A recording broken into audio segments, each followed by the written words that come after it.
Hi, and welcome to Black on the Mat, the space where culture, community, and yoga intersect through our lived experiences. We're your host. I'm Danielle. And I'm Saisha. Join us on this journey to bring representation and shed light on often overlooked stories on the yoga mat. We're creating an accessible roadmap into yoga for Black people, building a community in this predominantly white space. And letting folks already into yoga know that we're here.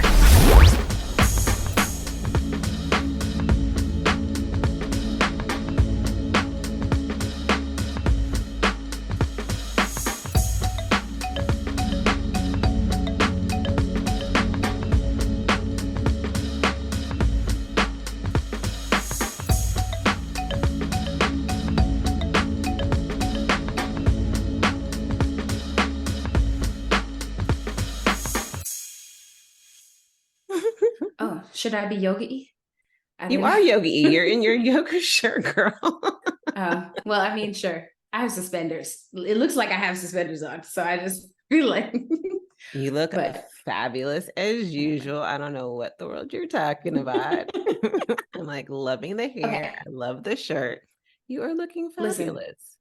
Listen, I thank Jesus for the hair. Jesus and genetics. It just worked out because I don't do anything. And if I had to, I would be looking like who did it and ran regularly. And I hear you. I do something and I'm like, okay, it's like rolling the dice. What are we going to get today? Okay, twist it. Oh, this looks like one's going one way, one's going the other way. One twist again. I'm like, oh, it actually looks like you actually tried to do something today. I'm like, yes, come through. Yes. All right, so I want to know, what is Yes. your story? Like, how did you first stumble in on yoga?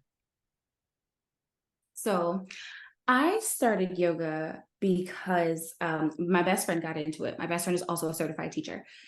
She was doing her hours and I saw just a change in her. And I wanted to apply that to my students in the classroom more so even than like myself and my thought processes. I was just like, I think my students could use this. Yeah. And I found this yoga teaching program for classroom teachers to bring mindfulness practices into the classroom. I was like, oh, wow, this is perfect. So I attended this program. And as I was doing this, obviously, for those of you who don't know, when you do yoga teacher training, you have to do so many hours of practice before you can actually take the class. That's usually a part of the requirements, right? Like make sure you practice this many hours, 100 hours, 50 hours, whatever it is, right? So I was attending as many classes as I could, but I was not finding resources online.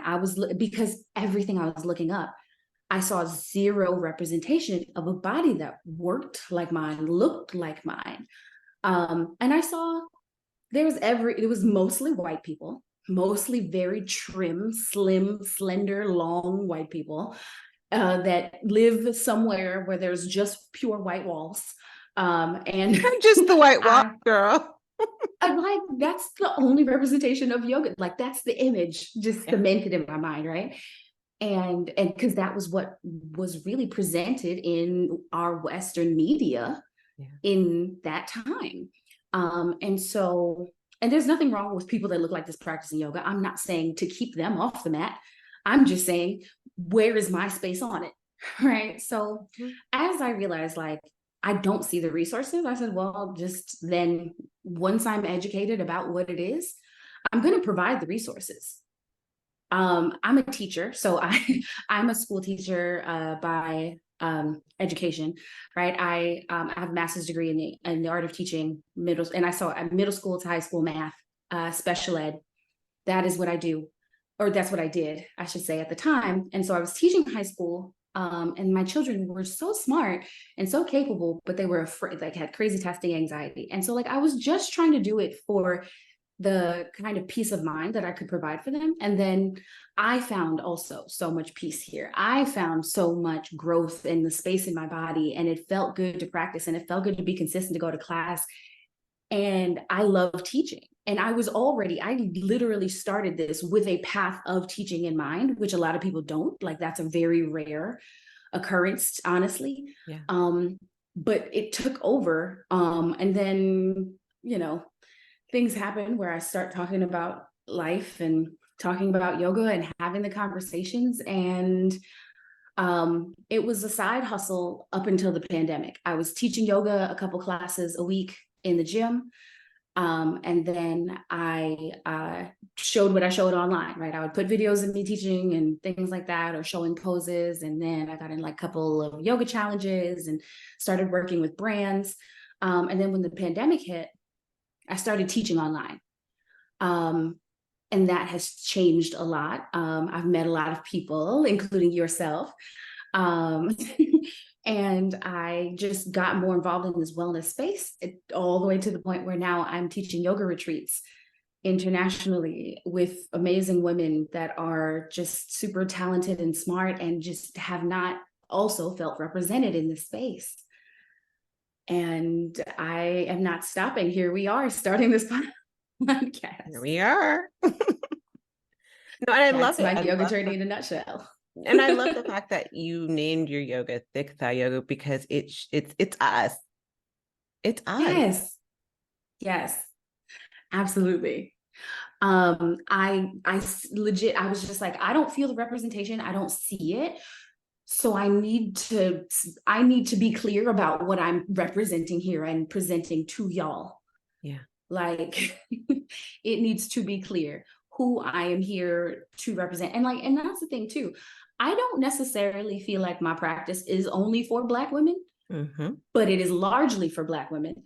But I have a lot of followers, and I've met a lot of people that are just these are white women, but they're plus size, or Asian plus size women, or, just somebody it is genuinely harder for them to also fit into their cultures because of the way we centralize this concept of slimness and traditional picturesque whiteness, or whatever, fresh from the Caucasus Mountains, or I don't know, whatever. Whatever that's supposed to be, right? So if you're not that, you don't feel like you fit into this crowd. And then so again, finding a space where somebody is saying, look, I have a bigger body. I told you that. You knew that the second you got here. I have a bigger body. Let's now do other things. Let's get that part out of the way. Because that's it. We have now there are so many plus size influencers and yoga teachers and wellness professionals. And there's so many pages that have tens of thousands of followers or hundreds of thousands of followers, or, and I appreciate that these pages have grown. A lot of them I literally met through this process, because we're not there's not a whole lot of us, but there's so many more than there were, because there were none. Yeah. I felt like there were none when I got started here. There was Louise Green and oh no, why am I blanking on her name? Underbelly Yoga. Jessamine Stanley. Okay. And it was them. These are the two people that we've allowed to be oversized 6. Now what? And then but now there's just been a lot more representation, and I appreciate it and I love it. And I'm glad to be a part of it. I think all of these people need to exist, because we've existed in these bodies at least my whole life. Yeah. And I'm built like my grandmother. So I'm sure in her lifetime, it did not exist, or especially her youth, her younger, it didn't exist. The representation wasn't there because it wasn't there when I was 12. Yeah. So. No, I hear you. So, Danielle, I would love to know your story. So I'm completely opposite of you. I'm the girl who hated yoga. I hate yoga. Everything about yoga is trash. The clothes are trash. The people are trash. The studios are trash. I'm I understand why people do this, but I'm from San Francisco, and I feel like it's like Kevin Bacon. Everyone knows someone 1 degree separation of doing yoga. Everyone does yoga. It's oh, you're not going to the Bikram class or Pilates or, bar. I mean, that's everyone's doing something. And so, of course, I had friends who were yoga teachers or loved yoga. They're come with me. I got this Groupon. It's going to be amazing. And I go and I'm this is trash. I would hurt myself. I think because back then, especially, I was such a type A person. I was oh, I see Becky with her head all the way, between her legs and it's wrapped around her neck. I could totally do this. Like I was flexible at one point, at least sexually I am. So I was like, I could totally do this. And then like all of a sudden I've hurt myself and now I'm out for a week or longer. And it would happen every single time. What I felt like when I was in class, I felt like I didn't like the clothes. I felt that I didn't feel welcomed. I would look around and I'm the only person of color. Maybe there's an Asian girl, but 9 out of 10, I'm the only person of color. Everyone knows what they're doing. They call out what sounds like a foreign language to me. They might as well have been speaking Chinese or something else. It's like, what's this, downward dog Right. or these other things? And I didn't know what they were talking about. And, Uttanasana, I was like, what, huh? Do ujjayi breathing. I'm like, what kind of breathing? Like, I just didn't understand it. And so I gave it up. I was like, this is not for me. This is not for me. I am not a yoga person. That ain't my goal. That ain't my story. Flash forward many, many years, I'm in Bali. I had, a situation where I had 6 people die on me and I went to Bali to heal. And so I worked with a Balinese healer and he didn't speak much English. And so all I knew was it included yoga and meditation. So I used my hands. I'm like, this much yoga, that much meditation. Well, he did this much yoga and that much meditation. And after working with them, was like, why do I mentally feel better? Like, what just happened? And I'm like, oh, I don't know. I don't know what happened. So I was like, okay, I'm gonna try this again. I'm gonna go this other spot that's like literally Burning Man for people who like yoga in Ubud. It's called Yoga Barn, one of my favorite places to go. Like whenever I'm in Bali, I must go to Yoga Barn. It is everything. But normally I go there for meditations or the static dances or just the food or just the vibe. So I go to take a class. I'm like, I'm gonna take this heart opening class. I'm gonna open my heart. I'm gonna deal with all the grief and it's gonna be amazing. They're like, oh, sorry, miss. Like the class is not like the schedule online is wrong. Total American. I'm like, well, that's ridiculous. So they signed That's ridiculous. yeah, I was kind of pissed. I'm trying to say Zen. Y'all are messing the Zen vibe. And then they said that, oh, we have this Kundalini yoga class. And like, if you could take that's what's next. I'm like, okay, I'll take it. And so I take this class and I'm just doing the moves, doing a basic neck roll. And it was like someone pushed the mute button on a remote control. I had this wave of emotion. I'm just ugly crying. I don't know if you've ever cried in a yoga class. I am like snot coming out, eyes can't see, ugly crying in a class and can't control it. But once I kind of come out a little bit, I'm like, wait, I'm not the only one crying. Why are other people crying? What just happened? And so I take another class and I cry again. And other people are crying, but people were crying at different times. And so it was through this experience of releasing emotions in a way that I'm like, I had never experienced before that had me dive deeper into Kundalini yoga. And then what's interesting is as welcomed and loved as I felt in Bali, came back to the States on a class. I'm like, oh, I'm gonna do this Kundalini yoga thing. It's gonna be everything. It's gonna continue changing my life as it did in Bali. And I enter the room. It's all women and all white. I'm in this pink outfit because I like color. They look at me. I'm the only person of color. And it was like, I don't know if you remember that movie, I think 48 Hours, when Eddie Murphy goes into the bar and it's like a cowboy bar and everyone like looks at him like, what are you doing here? That's what it felt like. Like, what are you doing here? And it felt so uncomfortable and it felt like I wasn't welcome. They're like, well, why are you here? Are you sure you're supposed to be in this class? I'm like, yeah, it says Kundalini, right? Are you sure you're supposed to be in was like, dang, y'all ain't even subtle about it. Okay. Are you sure? Hip hop is down that way. That's what it felt like. I was like, yo, okay. I'm like, well, you're an hour and a half late for salsa. Do you yeah, know? That's exactly. I was like, dang, this feels really uncomfortable. And they had their head wrapped, which is a thing in Kundalini, and I get it now, but it just felt so unwelcoming. And had I not found other people that look like me doing this practice, had I not found my, yoga mentor, I don't think I would have continued. Mm, And I think that's a huge reason why I wanted us to do this podcast and create this mm, podcast, because had I let the people in when I first started doing yoga and everyone's doing everything and not explaining everything or making me feel welcomed when I first started, I would have never come back.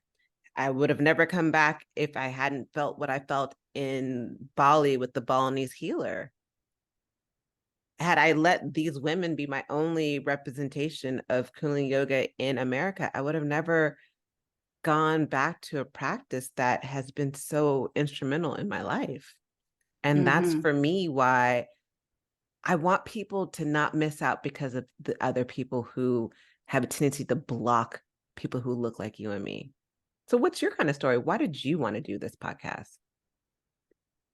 So I really have been considering the concept of building community a lot in my business mainly, but as a part of the wellness practice that I teach.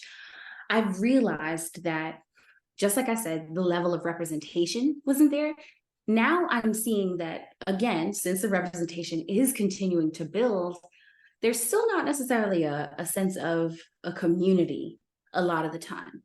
Now, there are local communities, there are areas, there are people that I've met that I know now that I'm friends with now that have, and like yourself included, you have hosted 35 women retreat, your person retreat. Like, you've got a whole heap of people, you've done these things where you've gathered groups and there's really people that are really dedicated to a certain teacher. And like, I'll even say like that's a space that I got to build in Jamaica, Queens, where there were Black people that were ready to come to my class every weekend. They were there religiously. And it was a space where I grew up getting bullied. So to be able to to have that space, right? Like, but once we shifted to this online space, the thought of being trapped in your house by yourself also traps you in your thoughts by yourself. And if you're going to be down on yourself, that's the opportunity for that stuff to grow. Yeah. And so this is a space that we really entered, and this is the mental health crisis that our country is still in like right now. Like we entered into it a long time ago, but it became amplified by the pandemic. And now we're in a space where people are really like, no, we're not okay. And so I want to build a sense of community in an online space. And that also, again, this stuff is happening in my business right now, and like for my website and for the Theta yoga community, especially like going on these retreats now, right? Having groups of girls. I just met up with the girls from Costa Rica last weekend on Zoom. Happens. Yeah, like we were just like, hey, you guys want to meet? Let's chat. And then like it was just so nice to just see everybody's face.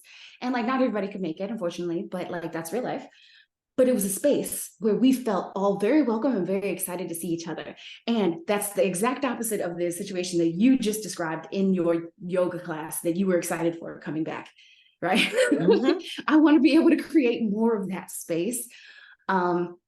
I would love for somebody to start their yoga journey and have two happy Black faces looking back at them like, all right, listen, y'all, this is what we're doing. And this is how we do it. And this is how we make sense of this.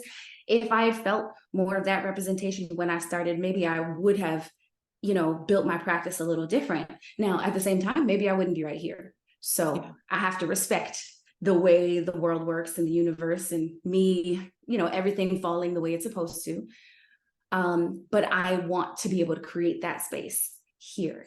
And when you asked me about it, I was like, yes, that makes sense. I would love to connect with you. We have plans to have so many guests on and have such like complex and interesting and deep conversation. I'm excited for all this to happen. No, I am too. And I really feel like there's more of us out there. Like, I don't know how it feels for you. So we both practice different types of yoga that are completely different. And I respect the different types. And I think most people don't even know what Kundalini yoga is whatsoever. Even some people in the yoga community, they're like, oh, that's the one where people wear white. I'm not into that. and they don't even know what we do. And so I find that that's really interesting. But I want people to know, A, that there's different types of yoga, but also that Mhm. we're here. Like when I first became a Kundalini yoga teacher, I was excited. And I'm like, I got on the directory and I wanted to find other people who looked like me so I can take their classes.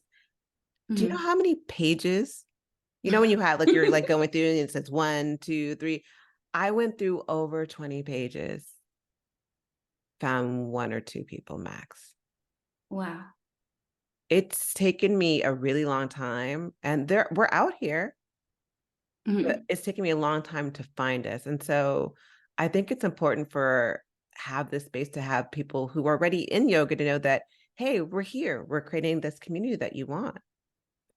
Those who aren't doing yoga, hey, let us help you come up with how to, build your practice and how to avoid some of the bumps that we've experienced. And basically for me, I want this to be a roadmap for those who are people of color to that want to get into yoga, but also to show them what are the amazing benefits of doing it, having a yoga practice. And to go with that one, what do you feel are the benefits for you of doing a yoga practice or having a yoga practice? I being in tune with my body has changed my life. Hmm. Knowing what my body should feel like when I'm in the right space, when I've moved enough, when I'm eating the right amount of food, when I have um, filled my mind with the right things in the day, that that connection, that mind bodies and even mind body spirit connection, huge change in my life. I feel like the understanding of why, like, well, when I feel this way, if I know why I feel that way, I can fix it.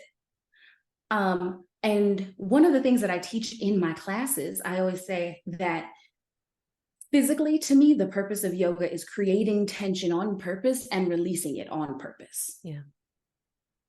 And to have that kind of control, imagine the next time somebody makes you angry and you clench your teeth up and you say, my teeth are not supposed to be clenched like this. This doesn't feel good. I'm going to release it. I'm going to let my shoulders drop. This person thinks they're going to get me all riled up. They're not. That peace, ooh, that is Everything. what gets me there. Everything. I am right Like, there with you. I am right there with you. So I know, and we have some amazing guests and we're going to have some topics. Do you want to give people a little bit of a teaser about kind of where we're going with this? It's not just like, oh, here, join yoga and boom. Like, what else are we doing? so we have so many awesome titles and awesome um, awesome episodes land out for you, right? So we're immediately going to delve into what it's like to start your own practice, right? So if you're confused, what do I do? How do I start it? What are some options? That's going to come up very soon.